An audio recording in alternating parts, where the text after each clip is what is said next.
The housing market got a glimmer of hope today. Pending home sales made a surprising jump by more than 3%. It could be an indicator that buyers are wading into the market, and it's a data point that the world's most famous investor is watching closely.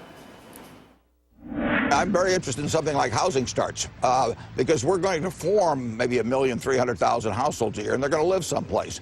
And if we're building 2 million houses a year, we're going to have trouble down the road. That's exactly what we were doing a few years ago. If we're building 500,000, we're eating up that inventory, and the faster we eat up that inventory, the better off we are.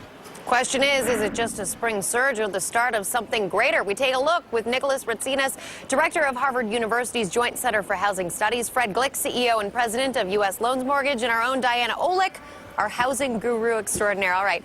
Thanks so much for being with us, everybody. Hey, and Fred, Rebecca, let's kick things off with you because you think this is a temporary phenomenon so far. Yeah, the story is people are sitting down and they're saying, well, you know, prices have come down. And I'm talking about in micro markets, not just generically everywhere. But they're seeing in some places that, hey, this is a great price. Not only can I get a really good price on a property, I can also get my $8,000 tax credit. It's just free money giving away, and the rates are low. So there's only a segment of these people who are going to do this, and they're going to take this beautiful springtime weather, go out and do it.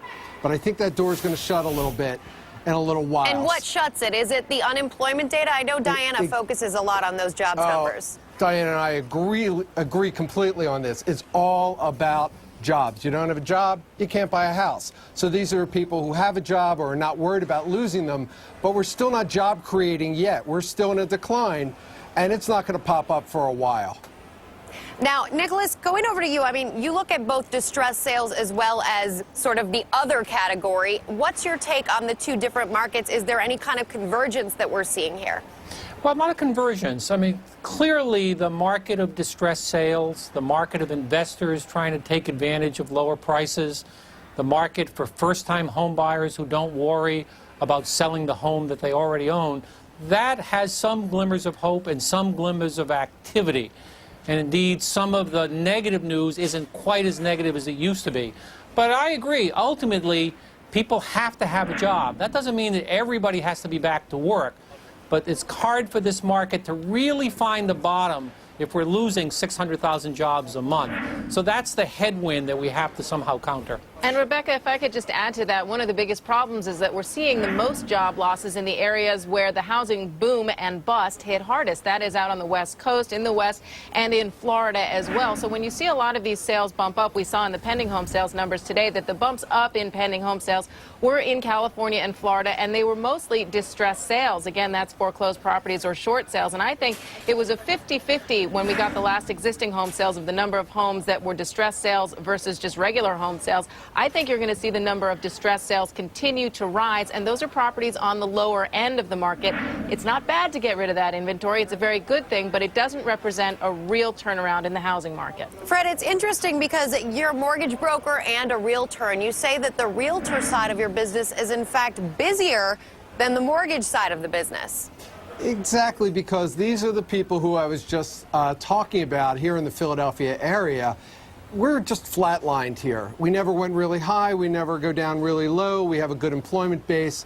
So the people that I'm seeing that are buying property are people who are involved in universities, people who are involved in legal business, people who aren't worried about losing jobs, not working for big companies that are expecting layoffs.